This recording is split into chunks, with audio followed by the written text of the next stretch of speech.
تو عورت چونکہ اپنی عقل کے لحاظ سے اتنی مضبوط نہیں ہوتی جتنا کہ مرد ہوتا ہے، اور ذہن کے لحاظ سے اتنی پختہ نہیں ہوتی جتنا کہ ایک مرد ہوتا ہے، تو بیچاری اس کا جب اثر قبول کرتی ہے تو وسوسوں کا شکار ہوتی ہے۔ اور پھر جس طرح آج کل جدید خواتین جدت کا لیبل لگا کے سوسائٹی میں آئی ہیں، کہتی ہیں ہم نے سیاسی، سماجی، فلاحی، ملکی ان سب معاملات کے اندر پورا کردار ادا کرنا ہے، تو وہ چونکہ ایک حسین نعرہ لے کے آتی ہیں، تو ہماری بیٹیاں، بچیاں، بہنیں، مائیں بعض اوقات حالات کے جبر کی وجہ سے، بعض اوقات وسوسوں کی کثرت کی وجہ سے وہ کسی نہ کسی طور پر اس تکلیف کا شکار ہو جاتی ہیں، اور شیطان انہیں اپنی لپیٹ میں لیتا ہے۔ کرنے کا کام یہ ہے کہ عورتوں کو بتایا جائے کہ تمہارا اصل سبق ہے کیا، تمہارا دین کے اندر کردار کیا ہے، تمہاری فضیلت کیا ہے، حقوق کیا ہیں، تمہیں کتنا نوازا گیا ہے، اور تمہارا کردار بڑا شاندار رہا، عورتوں کا بڑا تابناک اور خوبصورت کردار رہا ہے دین کے لیے ہمیشہ۔ بلکہ جتنے لوگ دین کے لیے تیار ہوئے، عالم ہوں، مجاہد ہوں، غازی ہوں، استاد ہوں، حافظ ہوں، ان سب کو تیار کرنے والی مائیں ہیں، اور وہ پوری جد و جہد کے ساتھ بھیجتیں، تیار کرتیں، محنت کرتیں۔ انہوں نے ان کی تیاری میں بھی اور آبیاری میں بھی خوب کردار ادا کیا۔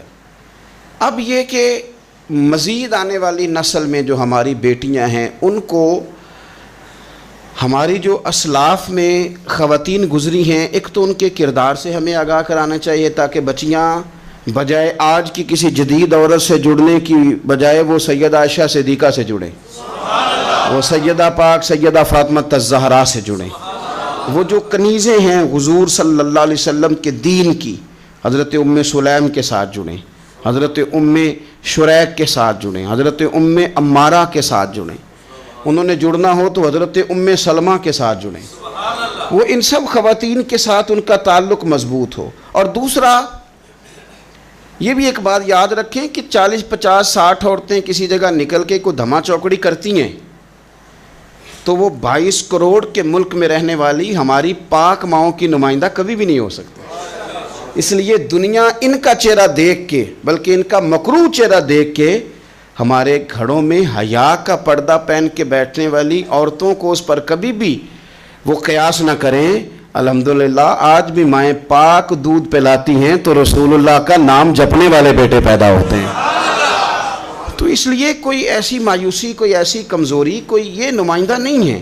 یہ تو چونکہ دنیا میں ہمارے ہاں ہوتا یہ ہے کہ کوئی بندہ کوئی فضول بات کرتا ہے تو میڈیا اس کو کوریج زیادہ دیتا ہے، تو لوگ سمجھتے ہیں پتہ نہیں کیا ہو گیا۔ ایسی کوئی بات نہیں ہے، یہ تو چند لوگ ہیں، وظیفہ خوار ہیں، خریدے ہوئے لوگ ہیں، اور ان کو جان بوجھ کے لا کے یہاں مسلط کیا جاتا ہے، معاذ اللہ پاکستان کی شکل دکھانے میں کچھ اپنے اس میں ملوث ہوتے ہیں، تاکہ ایک بگڑی ہوئی صورت لوگوں کے سامنے پیش کی جائے۔ یہ وطن ہے داتا علی اجویری کا اور بابا فرید الدین مسعود گنج شکر کا، یہ اللہ والوں کا وطن ہے، یہ حضرت محدث اعظم پاکستان کا وطن ہے۔ اس کے اندر اس طرح کے لوگ کس طرح پنپ سکتے ہیں؟ کوئی ان کا وجود نہیں۔ تو قرآن حکیم نے ہمیں کہہ دیا کہ جو بھی نیک عمل کرے وہ مرد ہو یا عورت ہو، تخصیص کوئی نہیں، ہو مومن، مرد ہو چاہے عورت ہو، فَلَنُحْيِيَنَّهُ حَيَاةً طَيِّبَةً، ہم اسے پاکیزہ زندگی عطا فرمائیں گے۔ اللہ کے پیارے رسول صلی اللہ تعالیٰ علیہ وسلم نے ارشاد فرمایا، حضور علیہ السلام ارشاد فرماتے ہیں کہ مختصر سی بات ہے، مسند امام احمد بن حنبل میں، انسان کے لیے جنت میں چلے جانا نا بہت بڑی کامیابی ہے۔ کیوں؟ اس لیے کہ اللہ کا دیدار بھی جنت میں اور مدینے والے محبوب کا قرب بھی جنت میں نصیب ہوگا۔ رسول کائنات علیہ السلام کے قرب میں بھی جگہ وہیں جنت میں ملے گی، وہیں سب اللہ والوں کی زیارت ہے، وہیں سب کے لیے انعامات ہے، وہیں سب کا بسیرا ہے۔ قرآن مجید نے کہا اصحاب الجنتی ہم الفائزون، اصحاب الجنتی ہم الفائزون، یہ جو جنتی ہیں یہ کامیاب لوگ ہیں۔ تو نبی پاک صلی اللہ علیہ وسلم نے مختصر بات ارشاد فرمائی مسند امام احمد بن حنبل میں، حضور فرمانے لگے عورت 5 نمازیں پڑھے، اپنے روزوں کی حفاظت کرے، یعنی رمضان کے روزے رکھے، فرمایا اپنے خامند کی اطاعت کرے، نماز روزے کی پابندی کرے، خامند کی اطاعت کرے، اور اپنی شرمگاہ کی حفاظت کرے تو حضور فرماتے ہیں پھر قیامت والے دن نہ اس کے لیے جنت کھول دی جائے گی، وہ جس دروازے سے چاہے جنت میں داخل ہو جائے۔ پھر کھول دیا اللہ تعالیٰ نے اس کے لیے۔ دو ہی باتیں، ایک یہ کہ نماز روزے کا خیال کرے، خامد کی اطاعت کرے، شرمگاہ کی حفاظت کرے، تو جنت کے جس دروازے سے وہ چاہے گی نا اس کو داخلہ دے دیا جائے گا۔ تو عورتوں نے بڑے مضبوط ایمان کا مظاہرہ کیا ہے، مضبوط ایمان کا۔ پہلی مثال دیتا ہوں جناب ہاجرہ کی۔ حضرت ہاجرہ رضی اللہ تعالی عنہا حضرت اسماعیل علیہ السلام کی والدہ ہیں، جناب ابراہیم خلیل اللہ علیہ السلام کی اہلیہ ہیں۔ میں نے پہلے بھی ایک دفعہ کہا تھا، پھر کہتا ہوں کہ آج کل نا کاکروچ دیکھ کے، چھپکلی دیکھ کے چیخ مارنا یہ خوف نہیں، یہ فیشن ہے۔ اسے پتہ چلتا ہے کہ یہ برگر فیملی ہے، اسے پتہ چلتا ہے یہ امیر لوگ ہیں۔ یعنی کاکروچ کھا جاتا ہے کہ چھپکلی کھا جاتی ہے، لیکن یہ نا جی وہ جی ہمارا بچہ چیخ مارتا ہے اس کو دیکھ کے، کیا مطلب ہے بڑا پڑھا لکھا جی، بڑی سوبر فیملی۔ یہ پڑھے لکھے نہیں، یہ بزدل ہونے کی علامت۔ کمزور پڑنا، ڈرنا، خوف کھانا، اللہ تبارک و تعالیٰ پر ایمان رکھتے ہوئے توکل میں کمزوری کرنا، معاذ اللہ۔ مسلمان کا تو یہ نظریہ نہیں نہ ہوتا، اور مسلمان عورتوں کا ہر وقت رونا کہ نصیب پتہ نہیں کیسے ہوں گے، پتہ نہیں کیا بنے گا، میرا تو کچھ بان ہی نہیں رہا۔ جب بات کرنا رو کے کرنا، جب سنانا دکھ ہی سنانا۔ یہی حال ماں کا ہے، یہی بہن کا ہے، یہی بیٹی کا ہے، الا ماشاءاللہ کچھ اچھی بھی ہیں۔ تو اس قدر زیادہ کمزور نظریات مسلمان عورتوں کے نہیں ہوتے۔ اور پھر ساری زندگی اگر یاد کرنا ہے تو دکھ یاد کرنا ہے، سکھ نہیں یاد کرنا۔ زندگی کے اندر جہاں کسی جگہ آزمائش آئی اس کا ذکر روز کرنا ہے، اور جو آسانی آئی ان کو بھول جانا ہے۔ حضرت ہاجرہ کو جناب ابراہیم خلیل اللہ علیہ السلام چھوٹا سا بیٹا دے کے وادی غیر ذی زرعین میں چھوڑ آئے، اتنی سی کھجوریں، ایک مشکیزہ پانی کا۔ اس خاتون کو وہاں کھڑا کیا، دور دور تک آبادی کوئی نہیں، جنگل کا سما ہے، پرندے تک آ کے نہیں چہکتے، کوئی چیز نہیں دنیا کی، لیکن ایمان اس کو کہتے ہیں، طاقت اس کو کہتے ہیں، کلمہ پڑھنے کے بعد کھڑا رہنا اور اپنے توکل کو مضبوط رکھنا اس کو کہتے ہیں۔ حضرت ابراہیم واپس لوٹ رہے تھے تو جناب ہاجرہ نے ایک سوال پوچھا، بس ایک۔ جناب ہاجرہ عرض کرتی ہیں، اللہ کے خلیل یہ اپنی مرضی سے چھوڑ کے جا رہے ہو کہ رب کا حکم ہے؟ میرے مالک کی میرے بارے میں یہی فیصلہ ہے، یہی رضا ہے، یا آپ اپنی مرضی سے چھوڑ کے جا رہے ہیں؟ تو جناب خلیل علیہ السلام فرمانے لگے، ہاجرہ نہیں، یہ رب کا فیصلہ ہے، یہ اللہ کی رضا ہے۔ تو آپ کو بخاری میں یہ لفظ ملیں گے، جناب ہاجرہ کہنے لگی پھر آپ فکر نہ کریں، اگر رب کا یہ حکم ہے تو پھر میرا رب ہمیں کبھی بھی ضائع نہیں کرے گا۔ یہ مضبوطی ایمان کی، یہ مضبوطی، رب پھر ہمیں کبھی ضائع۔ او میرے ملت کی بیٹیوں اور بہنوں، ساری امیدیں خامن سے کیوں لگاتی ہو؟ ساری امیدیں بیٹے اور بھائی سے کیوں لگاتی ہو؟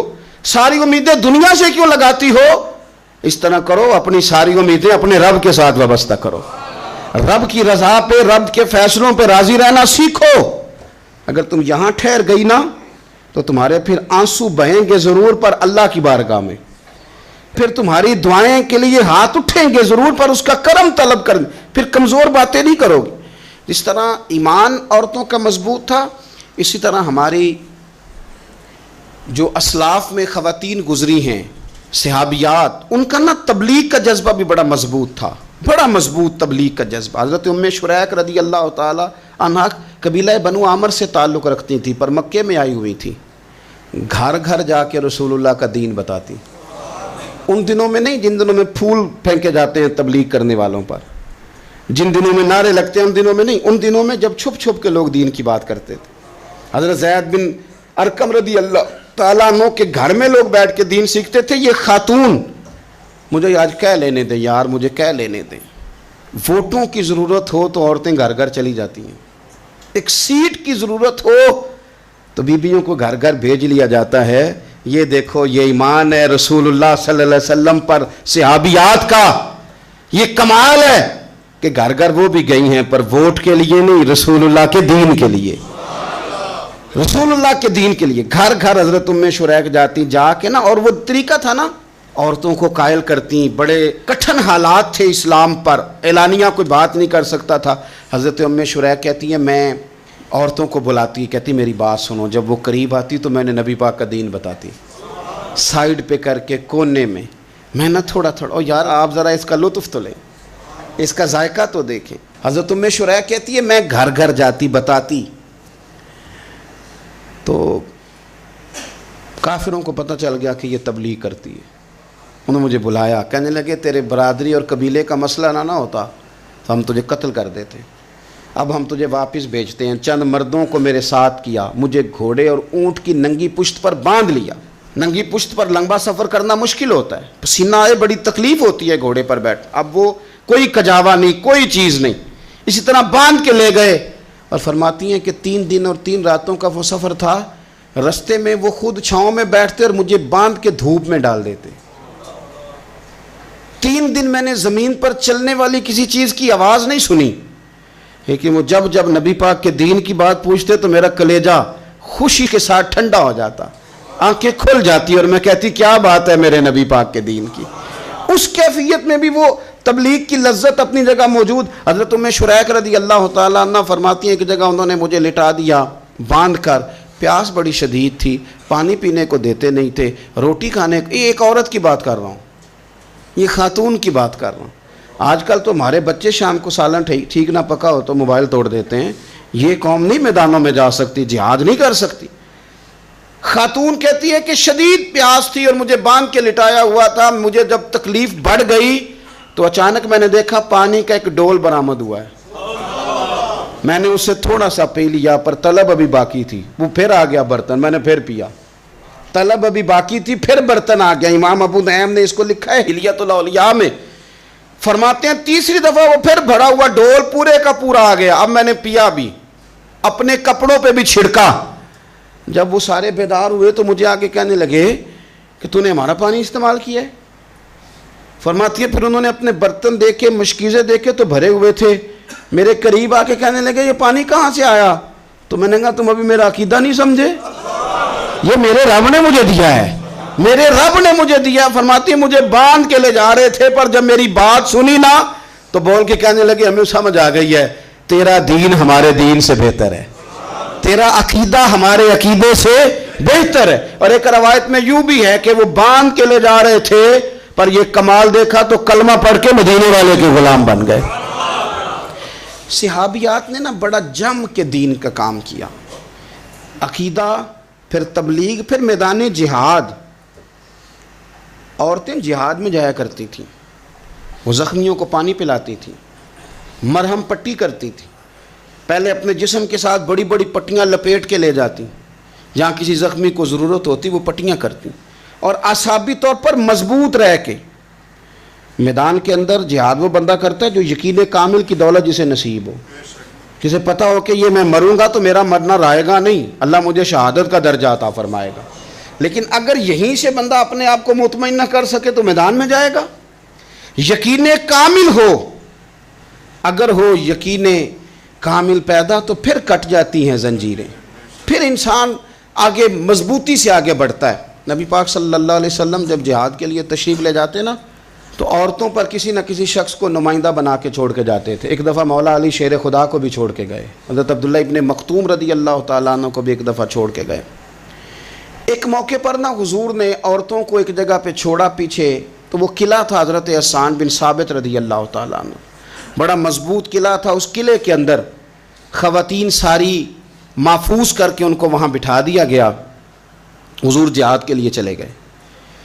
اب وہاں قلعے میں عورتوں کو اس لیے رکھا گیا تھا کہ یہاں یہودی بھی ہیں، تو ایسا نہ ہو کہ ہم باہر لڑیں تو وہ اندر سے کوئی شرارت کر دیں، لہٰذا عورتیں محفوظ رہیں۔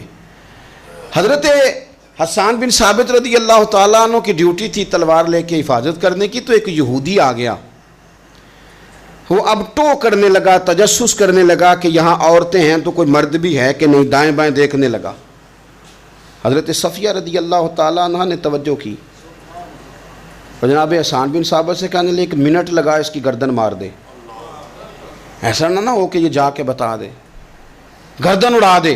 حضرت حسان بن ثابت ذرا تھوڑی کوشش کرنے لگے، ارادہ کرنے لگے، آگے بڑھنے لگے، تو ابھی وہ تیاری میں ہی تھے تو حضرت صفیہ رضی اللہ تعالیٰ عنہ خود نکلیں پیچھے سے ہو کے، ذرا سا ایک ستون کے پیچھے چھپیں، ہاتھ میں بڑا سا ڈنڈا پکڑا، وہ آپ کے قریب سے گزرنے لگا۔ تو یہ خاتون کی بات کر رہا ہوں، خاتون کی، کسی مرد کی ضرورت ہے عورت کو تنگ کر جائے؟ شرط یہ ہے کہ عورت کے اندر بھی تو غیرت ایمانی ہو نا، اس کے اندر بھی تو وہ قوت ہو نا، ایسا نہ ہو کہ وہ کمزور پڑ جائے۔ ہاتھ کے اندر ڈنڈا تھا، جب وہ یہودی پاس سے گزرنے لگا تو اللہ اکبر کہہ کہ بی بی نے اتنے زور سے مارا ڈنڈا، حضور کی پھپھو نے ایک ہی ڈنڈا کھایا اور وہ زمین پہ ڈھیر ہو گیا۔ حضرت صفیہ نکلی اور جناب حسان بن ثابت سے کہنے لگی مجھے آتی ہے شرم، کیونکہ جب کسی کو مار دیا جائے تو اس کا مال مال غنیمت ہے نا کافر کا، اب اس کی زرہ اتارنی ہے، اس کی تلوار لینی ہے۔ فرمایا مجھے شرم آتی ہے، وہ مرد ہے، اس طرح کرو مار میں نے دیا، سامان تم اتار کے لے آؤ۔ یہ قوت تھی مسلمان عورتوں کے اندر، یہ شوق تھا، یہ جذبہ تھا۔ ہمارے ہاں نا وہ روز روز کی کمزوریاں، عورتوں کا روز آنسو بہانا اور جہاں بھی سنانا دھوکھی سنانا، اس نے انہیں کمزور کر دیا ہے۔ آپ کے ذہن پہ چیزیں سوار ہو جاتی ہیں نا، تو یہ جو مرد زیادہ رہتے ہیں نا عورتوں کے ساتھ، زیادہ وقت گزارتے ہیں، زیادہ داستانیں سنتے ہیں، ان میں وہ ساری چیزیں پیدا ہو جاتی ہیں۔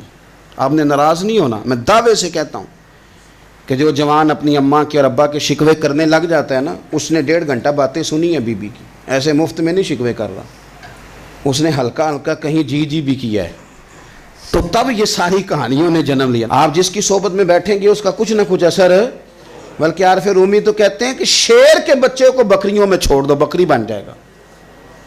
شیر کے بچے کو بکریوں میں چھوڑو، وہ بکری ہے، اس لیے کہ شیروں کی صحبت بندے کو شیر بناتی ہے۔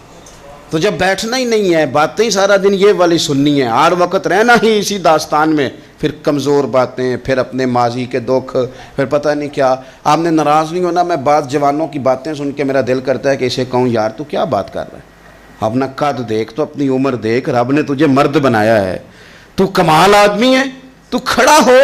اگر اس طرح امت مسلمہ کے نوجوان رہیں گے تو میدانوں میں کس نے نکلنا ہے؟ بات بات پہ رو جانا، بات بات پہ سہم جانا، حالات کے سہمے ہوئے لوگوں کو بتا دو حالات بدل جاتے ہیں، ایک جیسے نہیں رہتے۔ آپ کی طبیعت میں دلیری اور وقار ہونا چاہیے۔ حضرت اسماء بنت ابی بکر صدیق، حضرت صدیق اکبر رضی اللہ تعالی عنہ کی وہ صاحبزادیاں ہیں جو حضرت عائشہ کی بڑی ہمشیرہ ہیں۔ رات کو غار ثور میں مرد جاتے ڈرتے ہیں، آج بھی ڈرتے ہیں، اور جناب اسماء نبی پاک کی روٹی لے کے جایا کرتی تھی۔ پھر اللہ نے ان کو بیٹا دیا، حضرت عبداللہ بن زبیر، یہ حضور کی پھپھی کے نواسے ہیں۔ حضرت زبیر بن عوام عشرہ مبشرہ صحابی ہیں، ان کے بیٹے ہیں، اور یہ وہ خوش بخت جوان ہے جس کو گٹی نبی پاک نے اپنے لعاب دہن سے عطا فرمائی۔ یزیدی فوجوں کے خلاف امام حسین کے بعد جو آدمی باقاعدہ مرتب فوج کے ساتھ میدان میں آئے وہ حضرت عبداللہ ابن زبیر ہیں، مرتب کر کے اپنا لشکر لے کے نکلے۔ حضرت اسماء بوڑھی ہو گئی تھی، 90 سال عمر تھی، نظر نہیں آتا تھا۔ حضرت عبداللہ ابن زبیر جب لڑے یزیدی فوجوں کے خلاف تو کچھ ساتھی شہید ہو گئے، کچھ کے قدم پیچھے ہٹ گئے۔ حضرت عبداللہ ابن زبیر ماں کے پاس آئے اور ماں سے آ کے کہتے اماں میرے کچھ ساتھی کمزور پڑ گئے، کچھ شہید ہو گئے، اور یہ بڑے سخت لوگوں کی فوج سے ہمارا مقابلہ ہے، تو اس وقت تیرے ساتھ کوئی خدمت گزار نہیں، میں تیرا اکیلا سہارا ہوں، ماں تو بتا میں کیا کروں، آگے جاؤں کہ واپس مڑوں؟ نابینا ہیں حضرت اسماء، عمر ہے 90 سال، بیٹے کی پشت پہ ہاتھ رکھ کے کہتی ہیں پتر پہلے یہ بتا کہ تو حق پہ ہے کہ نہیں، تو حق پہ ہے کہ نہیں؟ ان ماں کی گود میں اسلام پلا کرتا تھا، حق پہ ہے کہ نہیں؟ تو حضرت عبداللہ ابن زبیر کہنے لگے اماں میں حق میں ہوں۔ تو حضرت اسماء کہنے لگے پتر پھر میدان میں جا اور میرا پتر ایک میرے ساتھ وعدہ کر، کوئی بھی تیر پشت پہ نہ کھانا، سارے سینے پہ کھا کے آنا۔ حضرت عبداللہ ابن زبیر عرض کرنے لگے اماں یہ بڑے ظالم قسم کے دشمن ہے، یہ آنکھیں نکال دیتے ہیں، ہونٹ کاٹ دیتے ہیں، جسم کے ٹکڑے ٹکڑے کرتے، تو سہ لے گی؟ کیا جواب ہے، کیا طاقت ہے، کیا ہمت ہے۔ حضرت اسماء فرمانے لگی پتر بکرے کو نہ صرف ذبح ہوتے وقت تکلیف ہوتی ہے، کھال اترتے وقت کوئی تکلیف نہیں ہوتی، جا میرا بیٹا میدان میں۔ حضرت عبداللہ ابن زبیر شہید کر دیے گئے، ان کی لاش مبارک مکہ مکرمہ کے چوک میں جنت المعلیٰ کے پاس لٹکا دی گئی۔ حجاج بن یوسف نے حضرت اسماء کو بلایا اور بلا کے کہنے لگا تجھے پتہ ہے تیرا بیٹا لٹکا ہوا ہے؟ فرمانے لگی ہاں مجھے پتہ ہے، یہ بچپن سے ہی شاہ سوار ہے، یہ گھوڑوں پہ رہنا ہی پسند کرتا تھا۔ اور پھر کیا جملہ کہا، حجاج کے لوگ کہتے ہیں یہ فوجوں میں اور تلواروں کی جھنکار میں کبھی نہیں کانپا تھا، پر حضرت اسماء جو نابینا ہیں ان کے جملوں نے نرزہ طاری کر دیا. فرمانے لگی حجاج میرا پتر لٹک گیا ہے، کہیں تیرے آگے جھکا تو نہیں نا؟ لٹک ہی گیا ہے، جھکا تو نہیں میرا پتر؟ 14 دن تک لٹکے رہے، لاش مبارک لٹکی رہی، لیکن حضور کا لعاب دہن تھا نا. لوگ کہتے ہیں قریب سے گزرتے تھے تو دور دور تک خوشبوئیں پھیلی ہوئی، دور دور تک. مائیں ایک صحابیہ ہے، نام ہے ام عمارہ، جنگ احد میں زخمیوں کو پانی پلاتی، اپنے 2 بیٹے اپنا شوہر لے کے احد میں آئیں، زخمیوں کو پانی پلاتی ہیں، مرہم پٹی کرتی ہیں. اچانک جنگ کا پانسا پلٹ گیا، وہ درے پہ جو لوگ حضور نے مقرر کیے تھے وہ غلط فہمی کی وجہ سے درہ چھوڑ گئے، حالات اور ہو گئے، عجیب سا ماحول ہو گیا. پھر یہ بھی افواہ پھیلا دی گئی کہ معاذ اللہ حضور شہید کر دیے گئے. لوگوں کے حوصلے بڑے اور رنگ اختیار کرنے لگے. حضور کے گرد تھوڑے سے لوگ رہ گئے. او میرے بھائیوں، او ملت کی بیٹیوں بہنوں، یہ ہے تمہارا انداز دین کی خدمت میں، یہ خواتین کا انداز ہوتا ہے. حضرت ام عمارہ پہلے زخمیوں کی مرہم پٹی کرتی تھی، اب سارا کچھ پھینک دیا، تلوار لی اور جا کے نا حضور کے گرد کھڑی ہو گئی. کہنے لگی آئے نا کون آتا ہے میرے کریم کے پاس، آ کے دکھائے نا کوئی، اساں کیتی ہے جان حوالے رب دے، ایسا عشق کمایا ہے اسی مرن تو اگے ہی مر گیا باہو، اساں تا مطلب نو پایا ہے. آ کے کھڑی ہو گئی. حضور فرماتے ہیں میں دائیں دیکھتا تھا تو ام عمارہ ہوتی تھی، میں بائیں دیکھتا تھا تو ام عمارہ ہوتی تھی، آگے دیکھتا تھا تو ام عمارہ، پیچھے ام عمارہ. حضور فرمانے لگے تو بہت سارے لوگوں سے سبقت لے گئی ہے، تو بڑے سارے لوگوں سے آگے نکل گئی ہے، ان کو زخم لگ رہے ہیں، تیر آ رہے ہیں، پر خاتون ہو کے ڈٹی ہوئی ہیں. رسول اللہ صلی اللہ علیہ وسلم کے سامنے کھڑی، حضور پر آنے والے تیر اپنے وجود پہ لیتی ہیں. او میرے عزیز، رسول پاک علیہ السلام نے فرمایا تجھے رب نے بڑا حوصلہ دیا ہے. اتنا گہرا زخم بازو میں آیا کہ غار بن گئی، غار.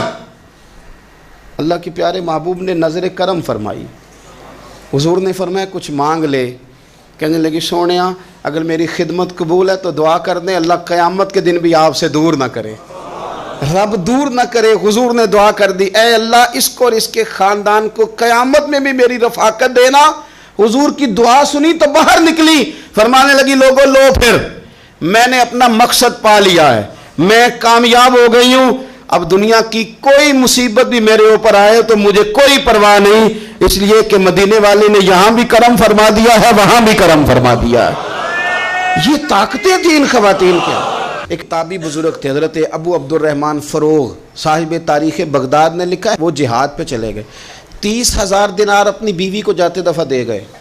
کہنے لگے لو پاس رکھ لو، اور بیٹا بھی ماں کی گود میں ہی تھا. کچھ نے لکھا پیدا ہو چکے تھے، کچھ کا کہنا ہے کہ ان کے جانے کے 1-2 ماہ بعد بیٹے کی ولادت ہوئی. اور بیٹے کا نام کیا ہے؟ ربیہ بن ابو عبد الرحمن.